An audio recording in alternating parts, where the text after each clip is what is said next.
السلام علیکم ورحمۃ اللہ وبرکاتہ۔ اعوذ باللہ السمیع العلیم من الشیطان الرجیم، بسم اللہ الرحمن الرحیم۔ ربی اشرح لی صدری ویسر لی امری واحلل عقدۃ من لسانی یفقہوا قولی۔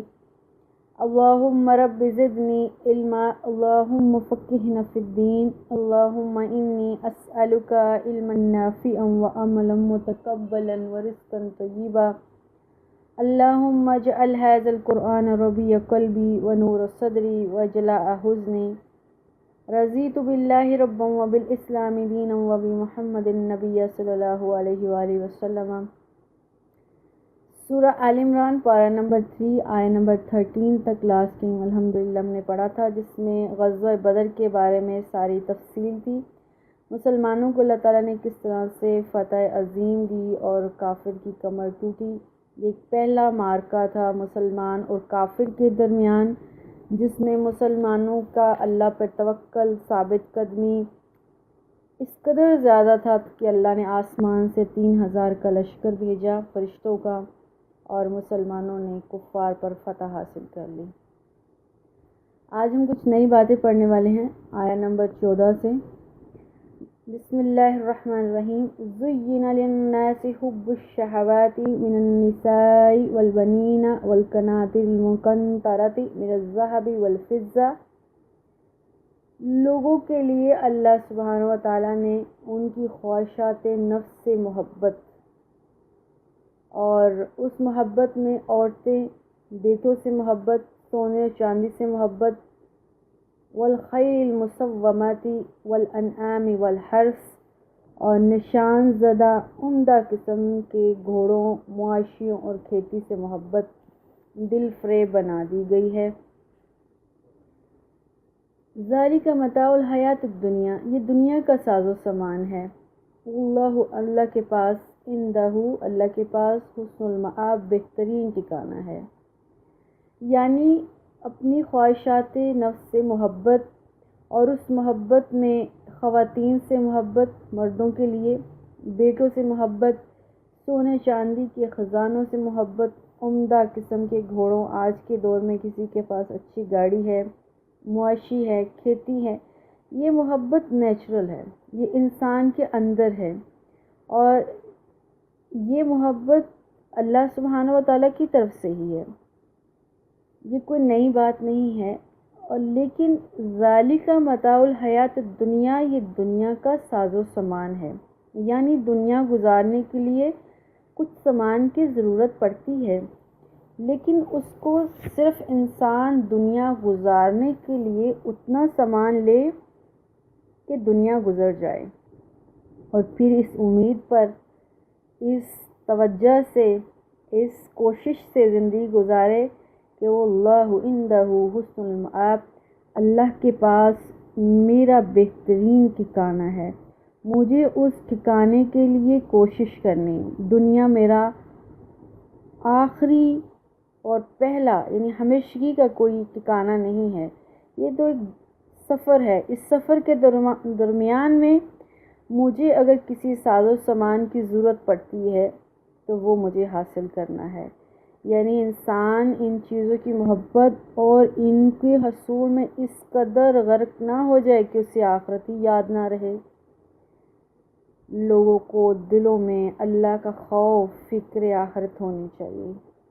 ہاں، یہ چیزیں دنیا کی راحت اور سکون کے لیے سامان کے طور پر ہو سکتی ہیں، ان کا استعمال کیا جا سکتا ہے، ان کی خواہش کی جا سکتی ہے، لیکن ہمیشہ یہ یاد رکھنا ہے کہ یہ میری نجات کا ذریعہ نہیں ہے، میرا بہترین ٹھکانہ اللہ کے پاس ہے، مجھے اس کی کوشش کرنی ہے۔ اگلی آیت 15 میں اللہ سبحانہ وتعالیٰ نے خود ہی کہہ دیا ہے، قل اے نبی کہہ دیجئے، لوگوں کو بتا دیجئے، اُنَبِّئُکُم بِخَیْرٍ مِّن ذَالِکُم، میں اس سے بہتر چیز نہ تمہیں کچھ بتاؤں، یعنی اس ساز و سامان سے، اس میں گم ہونے سے بیٹر ایک نئی چیز تمہیں بتاتا ہوں، اچھی چیز بتاتا ہوں۔ وہ کیا ہے؟ لِلَّذِينَ اتَّقَوْا عِندَ رَبِّهِمْ، جو لوگ تقوی اختیار کرتے ہیں اللہ کے پاس ان لوگوں کے لیے کچھ ہے۔ وہ کیا ہے؟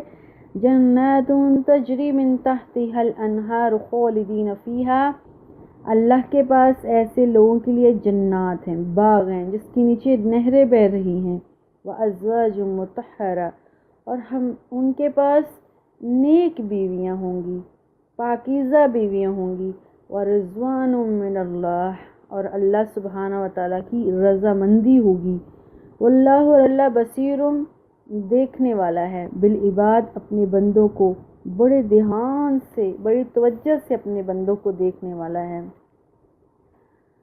قُلْ أَنُبِّئُكُم بِخَيْرٍ مِّن ذَلِكُمْ لِلَّذِينَ اتَّقَوْا عِندَ رَبِّهِمْ، یعنی جو پچھلی آیت میں، آیت نمبر 14 میں اللہ نے چیزیں بتائی تھی کہ انسان کی نیچر میں ہے عورت سے محبت کرنا، بچوں کی چاہت کرنا، سونے چاندی، مال و دولت، بینک بیلنس کی خواہش کرنا، اچھی سے اچھی گاڑی کی خواہش کرنا، اچھے سے اچھے گھر کی خواہش کرنا، اور کھیتیوں کی اور باغات کی خواہش کرنا، یہ فطری ہے۔ لیکن جو لوگ تقوی اختیار کرتے ہیں، اس کو اپنے اوپر حاوی ہونے نہیں دیتے۔ تقوی کیا ہے؟ ایک صحابی نے کہا تقوی یہ ہے کہ کوئی انسان کسی راستے سے چلے اور راستہ بہت ہی تنگ ہو اور دونوں سائڈوں پہ بہت زیادہ کانٹے دار جھاڑیاں ہوں، وہ کیسے گزرے گا؟ وہ اپنے کپڑے سمیٹ کے گزرے گا۔ یعنی یہ دنیا کی رنگینیاں، خوبصورتیاں، دل فریب نظارے انسان کو اپنی طرف کھینچ رہے ہیں، یہ ان کانٹوں کی طرح ہیں، لیکن یہ راستہ بہت ہی مشکل اور دشوار ہے، اس میں اپنے دامن کو بچا کر جو لوگ گزر جاتے ہیں، للذین اتقوا، جو پرہیزگاری کر لیتے ہیں، جو بچ کے نکل جاتے ہیں، عند ربہم، ان لوگوں کا اللہ کے ہاں ایک انعام ہے۔ وہ کیا ہے؟ جنات ہیں، باغات ہیں جس کے نیچے نہریں بہہ رہی ہیں، اور ازواج مطہرات ہیں۔ ازواج زوج کی جمع ہے، خامد کے لیے بیوی اور بیوی کے لیے خامد، دونوں کو زوج کہا جاتا ہے۔ یعنی دنیا میں ایک نیک انسان کو آخرت میں بہشت بریں کی حورین بیویوں کی طور پر ملنے والی ہیں، اور جو دنیا کی نیک بیوی ہے کسی مرد کی، اس بیوی کو اللہ سبحانہ وتعالیٰ اس جنت میں ان سب حورین جنت کا سردار بنا دے گا۔ تو کسی انسان کے لیے، مرد کے لیے، وہاں پر بھی بیویاں ہیں، اور وہ پاک باز ہیں، اور وہ کوئی ایک نہیں، کتنی زیادہ ہیں۔ وَرِضْوَانٌ مِّنَ اللَّهِ، اور اللہ تعالیٰ کی رضوان۔ یہ بات قرآن میں بڑی دفعہ آ چکی ہے کہ مومنین کے لیے، متقین کے لیے جنات ہوں گے جس کے نیچے نہریں ہوں گی، ازواج مطہرہ ہوں گی، لیکن رضوان من اللہ سورہ آل عمران کی اس آیت میں پہلی دفعہ آیا ہے۔ اور سیدنا ابو سعید خدری رضی اللہ تعالیٰ عنہ فرماتے ہیں کہ رسول اللہ صلی اللہ علیہ وسلم نے فرمایا ہے کہ اللہ تعالیٰ جنتی کو جنت میں ہر خواہش، ہر اس کی چاہت دے دے گا، اور وہ بہت خوش ہو جائے گا، اور ایک دن اللہ سبحانہ وتعالیٰ اس جنتی سے پوچھے گا کیا تم خوش ہو؟ کیا تمہیں سب مل گیا؟ وہ کہیں گے اللہ ہمیں سب مل گیا، ہم بہت خوش ہیں، تم نے ہمیں وہ سب عطا کر دیا جو کسی مخلوق کو نہیں دیا تھا، جو ہم نے چاہا ہمیں مل گیا۔ اس وقت اللہ سبحانہ تعالیٰ فرمائیں گے میں تمہیں اب وہ نعمت دینے والا ہوں جو جنتوں کی سب نعمتوں سے افضل ہے۔ اور وہ پوچھیں گے بھلا اب جتنی ہمیں نعمتیں مل گئی ہیں اس سے بیٹر، اس سے افضل بھی کوئی نعمت ہو سکتی ہے؟ اللہ سبحانہ تعالیٰ فرمائیں گے وہ نعمت میری رضامندی ہے، اب میں اپنی رضامندی تمہیں نصیب کرتا ہوں، اس کے بعد میں کبھی تم سے ناراض نہ ہوں گا۔ بخاری کی حدیث ہے کتاب التوحید میں۔ یہ جنت کا سب سے بڑا انعام ہوگا کہ اللہ راضی ہو جائے گا۔ ہمیں بھی دنیا میں اپنی دعاؤں میں ہمیشہ یہ الفاظ رکھنے چاہیے، اے اللہ تو راضی ہو جا۔ اللہ کی رضا سب سے مقدم ہے، سب سے افضل چیز ہے۔ دنیا میں بھی جس کو اللہ کی رضا مل گئی وہ کامیاب و کامران ہے، اور آخرت میں بھی اللہ کی رضوان جس کو مل گئی، اللہ کی رضامندی مل گئی، اللہ جس سے راضی ہو گیا، وہ سارے جنتیوں سے اوپر ہو جائے گا۔ واللہ بصیر بالعباد، اللہ بڑے دھیان سے غور و خوض سے اپنے بندوں کی حرکتوں پر، ان کی کرتوت پر، ان کے اعمال پر نظر رکھے ہوئے ہے۔ تو جو بچا گیا، جو پرہیزگاری کرتا گیا، جو ان دنیا کی رنگینیوں میں نہ ڈوبا، اللہ سبحانہ وتعالیٰ ان کے ساتھ یہ سلوک کرنے والا ہے۔ خالدین فیہا وازواج مطہرہ ورضوان من اللہ۔ اور یہ لوگ کیا کہتے ہیں؟ یہ دعائیں کرتے ہیں اللہ سے۔ وہ جو تقوی والے لوگ ہوتے ہیں وہ اللہ سے دعائیں کرتے ہیں۔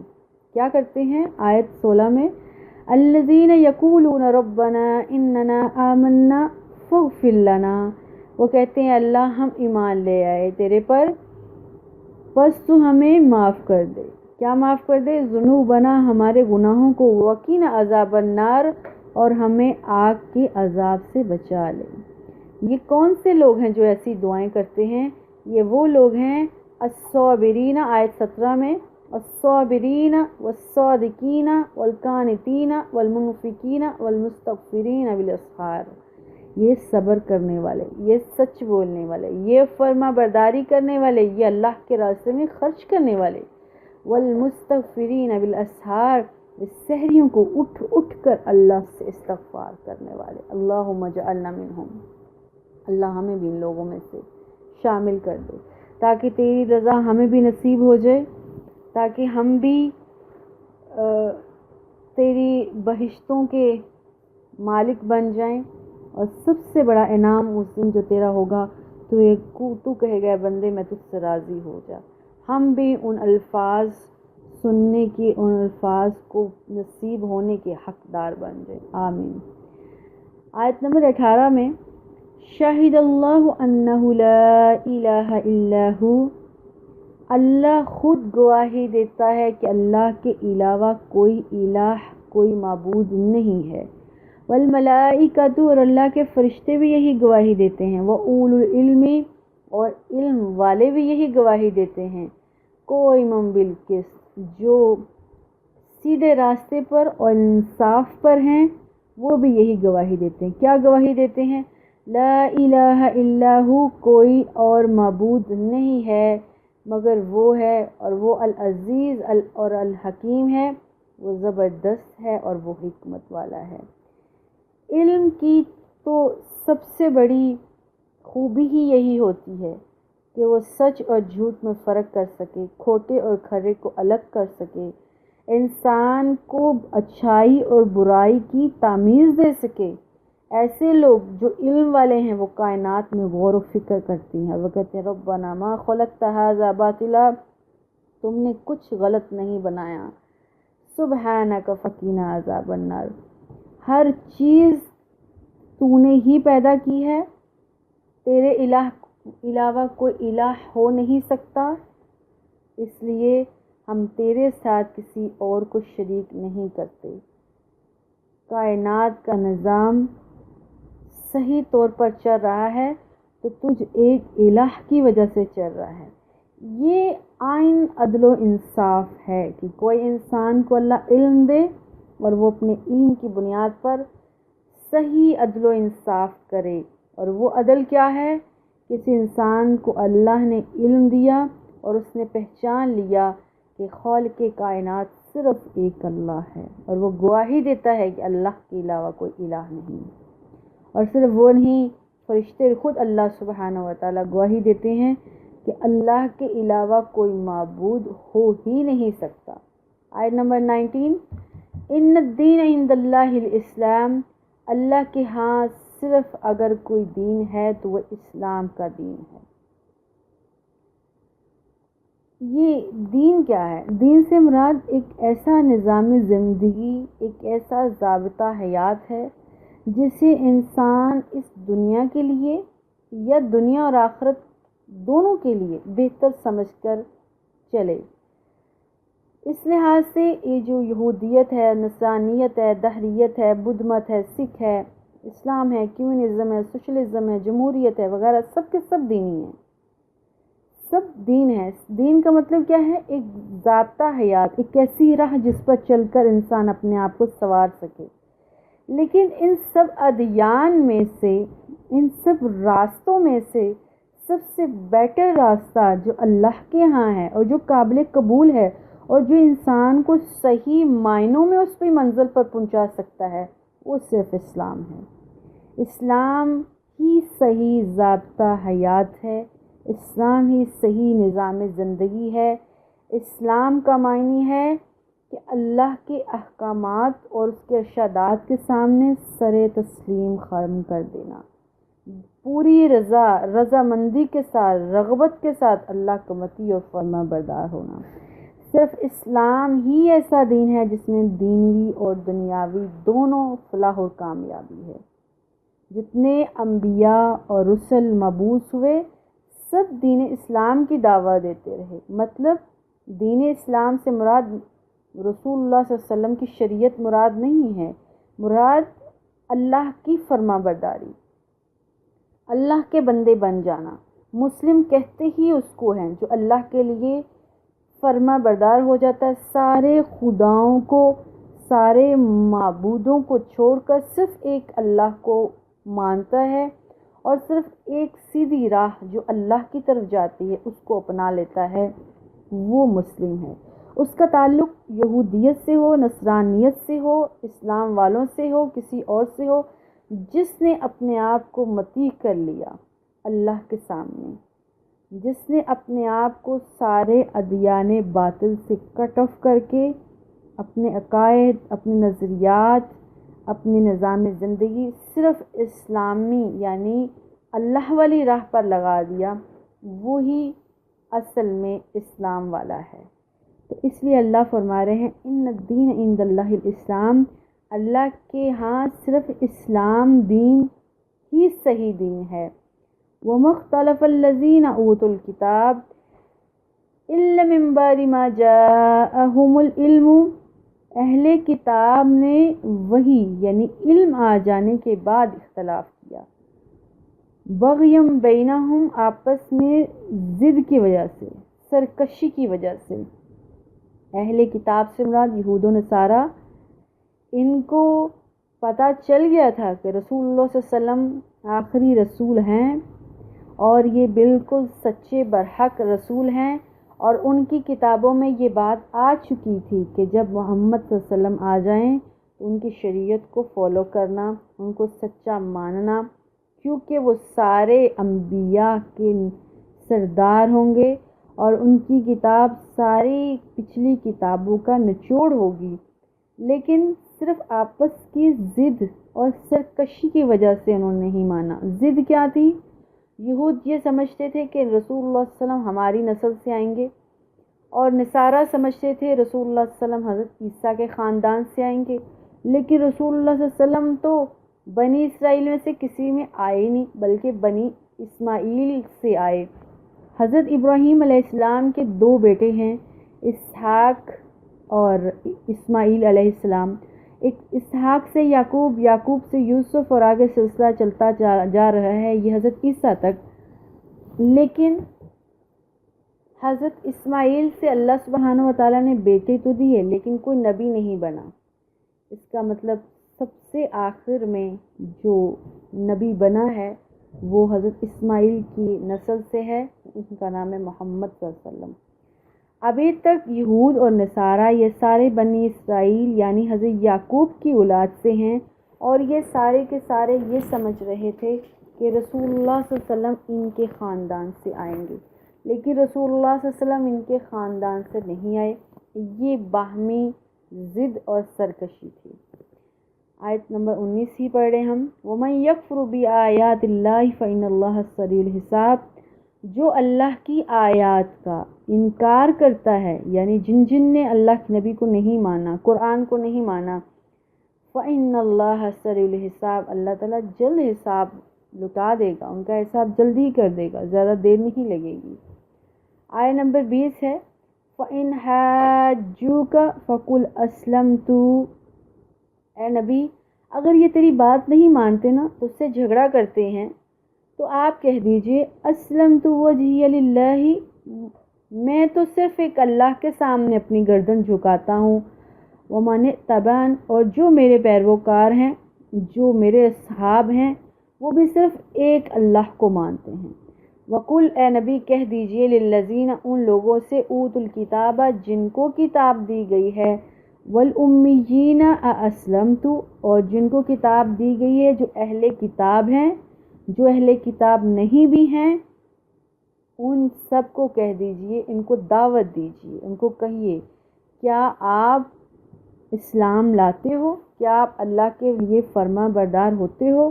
فَإِنْ أَسْلَمُوا اگر وہ فرما بردار ہو جائیں، فَقَدْ اهْتَدَوْا تو انہوں نے صحیح ہدایت کی راہ اپنا لی۔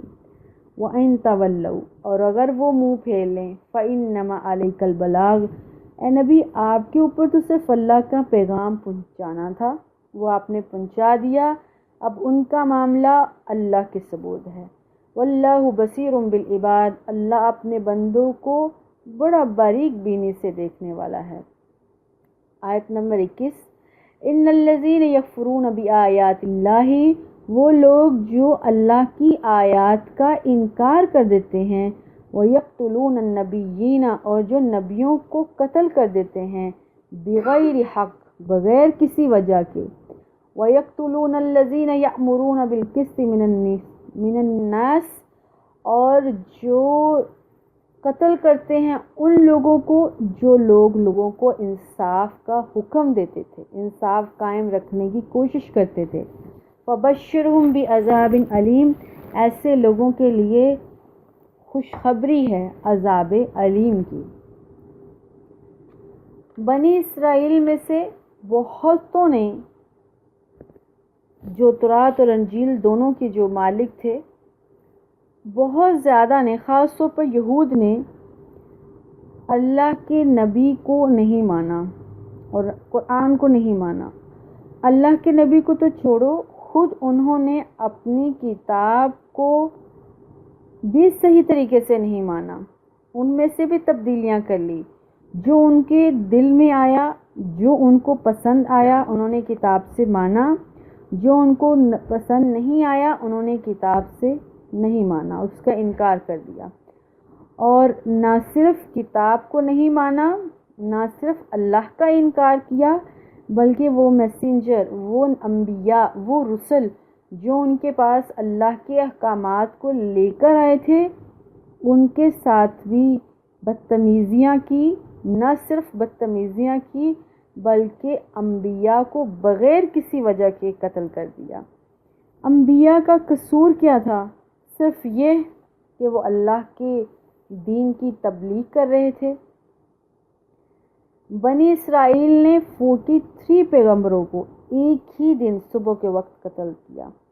یہ کام بنی اسرائیل کے علماء نے اپنی حکومت کے ساتھ مل کر کیا، اور اس میں سے سب سے فیمس جو بڑے بڑے نبی ہیں اس میں حضرت جو زکریا علیہ السلام، حضرت یحییٰ علیہ السلام ان کے بیٹے، اور حضرت عیسیٰ علیہ السلام کا ذکر بڑا عام ملتا ہے۔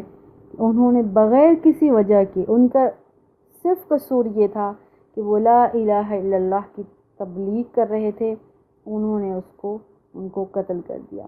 حضرت عیسیٰ علیہ السلام کو بھی ملی بھگت کر کے سولی پر چڑھایا گیا اور ان پر الزامات لگائے گئے، مگر اللہ سبحانہ و تعالیٰ نے حضرت عیسیٰ کو سیفلی زندہ آسمان پر اٹھا لیا، اور وہ دوبارہ اس دنیا میں ان کا نزول ہوگا۔ یہ تو تھے وہ کبیرہ گناہ، کیونکہ قتل جو ہے وہ کبیرہ گناہوں میں سے ایک گناہ ہے، اور کسی عام انسان کا قتل نہیں بلکہ انبیاء کا قتل۔ سیدنا ابو عبیدہ کہتے ہیں کہ ایک دفعہ رسول اللہ صلی اللہ علیہ وسلم سے پوچھا گیا قیامت کے دن سب سے زیادہ سخت عذاب کس کو ہوگا؟ تو آپ صلی اللہ علیہ وسلم نے فرمایا جس نے کسی پیغمبر کو قتل کیا، یا اچھی بات کہنے والے اور بری بات سے منع کرنے والے کو قتل کر دیا۔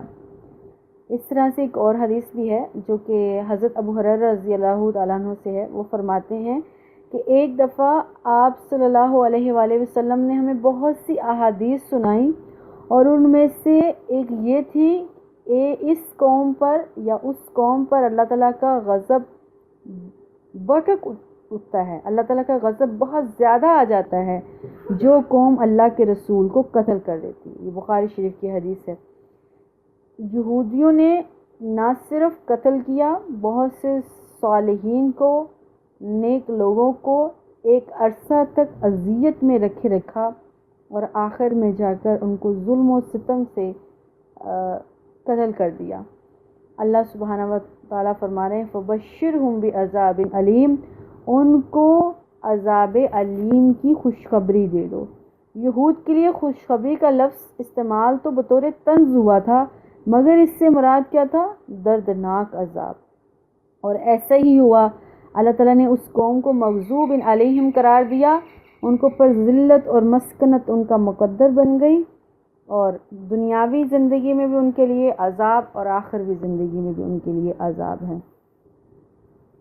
اولئک، آیت نمبر 22، اولئک الذین، یہ وہ لوگ ہیں، حبطت اعمالہم، ان کے اعمال ضائع ہو گئے، فی الدنیا، دنیا میں، والآخرہ، اور آخرت میں، وما لہم من الناصرین، اور ان کا کوئی مددگار نہیں۔ ہم دنیا میں بھی دیکھ رہے ہیں اللہ تعالیٰ نے مغضوب علیہم اس قوم کو قرار دیا، ان کے اوپر ذلت ڈال دی گئی، بڑی بڑی سختیاں دنیا میں بھی آئی، اور آخری انجام تو اللہ سبحانہ و تعالیٰ ہی جانتے ہیں۔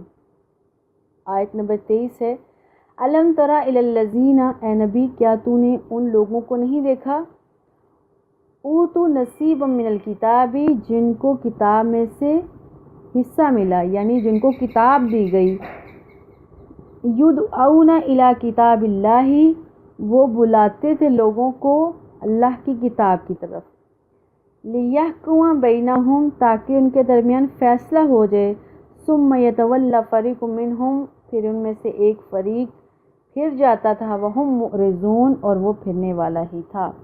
اے نبی ذرا ان لوگوں کو، مسلمانوں کو، اس قوم کا حال بتاؤ جنہیں اللہ تعالیٰ نے کتاب یعنی تورات کا علم دیا تھا، اور انہیں اللہ تعالیٰ نے حکم دیا تھا کہ تورات کی طرف آؤ، اس کو پڑھو، اس کے احکامات پر عمل کرو، مگر کیا ہوا؟ انہوں نے ان سے منہ پھیر لیا۔ ان قرآن اور تورات جو ان کی کتاب تھی، خود ان کی کتاب تھی، وہ ان سے بھی روگردانی کر گئے۔ انہوں نے کتاب کے کچھ حصے پر تو عمل کرا، کچھ پر حصے پر عمل نہیں کیا، اور اللہ کی کتاب میں تحریف کرنا، چینجنگ کرنا ان کی عادتیں بن چکی تھی۔ مثلاً تورات میں شادی شدہ زانی مرد اور عورت کے لیے ایک واضح حکم تھا کہ ان کو رجم کیا جائے گا، مگر جب کوئی شریف یا مالدار یا معزز شخص یہ کام کرتا، اس کی سزا کو ہلکا کر دیا جاتا۔ کسی معزز شخص کو سزا دینی ہوتی تو اس کی سزا کچھ اور ہوتی تھی، کچھ غریب اور عام انسان کو سزا دینی ہوتی تھی، کوئی اور سزا دی جاتی تھی۔ وہ خود اللہ کی کتاب تورات کو صحیح طور پر فالو نہیں کر رہے تھے، تو وہ قرآن کو کیسے فالو کرتے؟ آیت نمبر 24 ہے، ذالک بانہم، ایسا اس لیے تھا، قالوا، وہ کہتے تھے، لن تمسنا النار، ہمیں آگ چھوئے گی نہیں، الا ایاما معدودات، مگر گنتی کے چند دن، وغرہم فی دینہم ما کانوا یفترون، ان کے دین نے ان کو دھوکے میں مبتلا کر دیا ہے، جس دین پر وہ عمل کر رہے ہیں، وہ جو دین انہوں نے خود بنا لیا ہے، اس دین میں، جبکہ اللہ نے ان کو نہیں بتایا۔ یہود چونکہ بنی اسرائیل سے تھے، اور اسرائیل حضرت یعقوب کا لقب ہے، یعقوب کا مطلب تھا لاڈلا، عبداللہ، اللہ کا بندہ، چہیتا۔ وہ یہ سمجھتے تھے کہ اللہ سبحانہ و تعالیٰ نے ان کے اوپر اتنے انعامات کیے ہیں، اتنے برے اعمال کرنے کے باوجود بھی اللہ ان سے ناراض نہیں ہو رہا ہے۔ کبھی وہ پانی مانگتے ہیں تو چشمے پھوٹ پڑتے ہیں، کبھی منو سلوہ نازل ہوتا ہے، اتنی بڑی بڑی نعمتیں اللہ کی آ رہی ہیں، تو ہم ضرور اللہ کے چہیتے ہیں، ضرور اللہ کے لاڈلے ہیں، ہم تو پکے جنتی ہیں، جہنم میں کبھی جائیں گے ہی نہیں۔ ہاں، ایک ہم سے مسٹیک ہو گئی، جب حضرت موسیٰ علیہ السلام کوہ طور پر گئے تھے اللہ تعالیٰ سے احکامات لینے، تو پیچھے سے بنی اسرائیل نے بچھڑے کی پوجا شروع کر دی، تو انہوں نے کہا بس وہ ایک غلطی ہم سے ہو گئی، تو اس کا گناہ شاید یا اس کے گناہ کے سلسلے میں اللہ تعالیٰ اگر ہمیں جہنم میں رکھے گا بھی تو چند دن، یعنی اتنے دن جتنے دن ہم نے اس بچڑے کی پوجا کی تھی، بس اتنے دن ہم آگ میں ڈالے جائیں گے۔ ہم تو بخشے ہوئے ہیں، ہم تو معاف کیے ہوئے ہیں۔ آگے اللہ تعالیٰ ان سے کہہ رہے ہیں آیت نمبر 25 میں، فَكَيْفَ إِذَا جَمَعْنَاهُمْ لِيَوْمٍ لَا رَيْبَ فِيهِ، پھر ان لوگوں کا کیا حال ہوگا اس وقت جس دن اللہ تعالیٰ ساروں کو جمع کرے گا۔ وَوُفِّيَتْ كُلُّ نَفْسٍ مَا كَسَبَتْ، اور اس دن جو جس نے عمل کیا ہے اس کو اس کے عمل کا بدلہ مل جائے گا۔ اور وَهُمْ لَا يُظْلَمُونَ، ان کے اوپر ظلم نہیں کیا جائے گا۔ اگر یہ لوگ پکے جنتی ہیں اور اگر ان کا یہ معاملہ ہے کہ اللہ کے ہاں بڑے لاڈلے ہیں اور اللہ کے احکامات سے روگردانی کرنے کے باوجود بھی اپنے آپ کو بہت صالح اور اپنے آپ کو اللہ کے بیٹے اور چہیتے اور اللہ کے برگزیدہ سمجھتے ہیں، اور وہ کہتے ہیں کہ اللہ تعالیٰ نے حضرت یعقوب سے وعدہ کیا ہے علیہ الصلاۃ والسلام کہ ان کی اولاد کو سزا نہیں دی جائے گی، اور یہ برائے نام قسمیں کھا کھا کر یہ دوسروں کو بتاتے ہیں۔ عیسائیت مذہب کے جو لوگ ہیں ان کو یہ قسمیں کھا کھا کے یہ بات بتاتے تھے کہ اللہ سبحانہ و تعالیٰ نے ان کو سید کہا ہے، ان کو سردار یعنی یعقوب کی اولاد سے پیدا کیا ہے، ان کو یہ سزا نہیں ہونے والی۔